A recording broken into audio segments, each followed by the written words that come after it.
अथर्ववेद 9वां कांड। सूक्त पहला।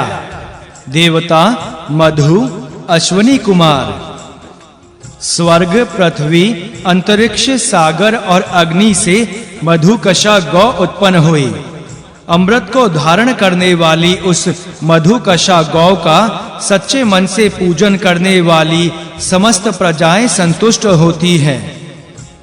इस मधुकशा गौ के विश्व रूपी महान दुग्ध को सागर का बल कहा गया है। स्तुतियों से आकर्षित होकर यह मधुकशा गौ जिधर जाती है वहां रहने वालों के प्राणों में अमृत स्थापित हो जाता है। पृथ्वी पर मनुष्य मधुकशा गौ के चरित्रों की अनेक प्रकार से मीमांसा करते हैं एवं इसे अनेक रूप वाली देखते हुए इसे मरुदगण की प्रचंड पुत्री अग्नि और वायु से उत्पन्न हुई बताते हैं। यह मधुकशा गौ आदित्यों की माता, वसुओं की पुत्री, प्रजाओं का प्राण और अमृत की नाभि है। सोने के रंग वाली मधुकशा घृत प्रदान करने वाली है। मनुष्यों में इसका महान तेज विचरण करता है।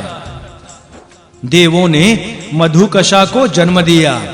उसका गर्भ विश्व रूप हुआ। तरुण रूप में उत्पन्न हुए विश्व रूप का उसकी माता मधुकशा ने भरण पोषण किया।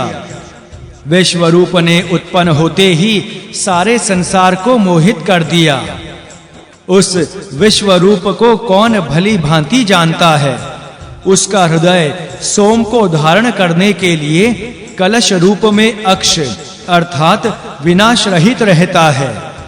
इसका साक्षात्कार किसको है? शोभन बुद्धि वाले भगवान ब्रह्मा जी इसमें आनंदित होते हैं।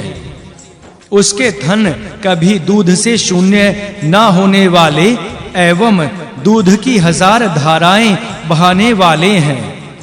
ये थन सदैव दूध प्रदान करते रहते हैं।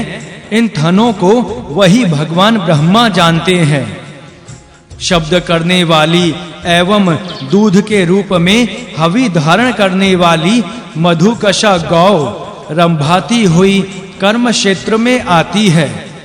वह गौ देवों का आश्रय प्राप्त करने वालों के शब्द को अपने दुग्ध से सशक्त बनाता है। मनोकामना की वर्षा करने वाले उज्जवल जल आते हैं। वे जल मधुकशा को जानने के लिए शक्ति देने वाले अन्न देते हैं एवं अभिलाषा पूर्ण करते हैं। हे वर्षा करने वाले प्रजापति पति, तुम्हारी वाणी बिजली के समान भड़कने वाली है। तुम सारी पृथ्वी पर जल को सींचते हो। मरुतों की उग्र पुत्री मधुकशा का जन्म अग्नि और वायु से हुआ है। जिस प्रकार अश्वनी कुमारों को प्रातः सवन में सोमरस प्रिय लगता है, अश्वनी कुमार उस प्रकार मुझ में तेज की स्थापना करें। जिस प्रकार सोमरस तीसरे सवन में इंद्र और अग्नि को प्रिय होता है, उसी प्रकार इंद्र और अग्नि मुझ में तेज की स्थापना करें। जिस प्रकार सोमरस तीसरे सवन में शत्रुओं को प्रिय होता है, उसी प्रकार श्रीभुगण मुझ में तेज धारण करें। हे अग्नि, मैं दुग्ध आदि हवि से युक्त होकर आया हूँ। मैं मधु को प्रकट करके उसके द्वारा तेजस्वी बनूं। मुझ में अपने वचन से तेज स्थापित करो। हे अग्नि, तुम मुझे अपने तेज, संतान एवं आयु से युक्त करो। देवगण और ऋषियों के साथ इंद्र मुझे तुम्हारी सेवा करने वाला जाने। जैसे मधु एकत्र करने वाले मुझ पर मधु गिराते हैं, उसी प्रकार अश्वनी कुमार मुझ में तेज को स्थापित करें। जिस प्रकार मधुमक्खियां मधु के ऊपर मधु रखती हैं, उसी प्रकार अश्वनी कुमार मुझको वर्चस्वी, तेजस्वी, बली और ओज युक्त बनाए। पर्वतों में, पहाड़ी प्रदेशों में, गायों में तथा अश्वों में जो मधु है, जो मधु नीचे की ओर बहने वाले जलों में है, वह मधु मुझ में स्थित हो।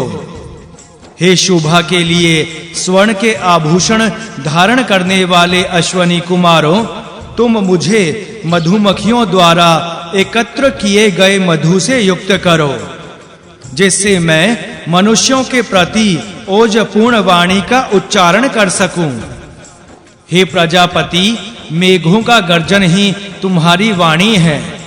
हे वर्षा करने वाले प्रजापति, तुम पृथ्वी और स्वर्ग को जल से सींचते हो। पशु उसी जल से जीवित रहते हैं तथा वही वर्षा अन्न और जल का पोषण करती है। पृथ्वी दंड है, अंतरिक्ष गर्भ है, धौ ब्रह्म है, विद्युत प्रकाश है और बिंदु हिरणमय है।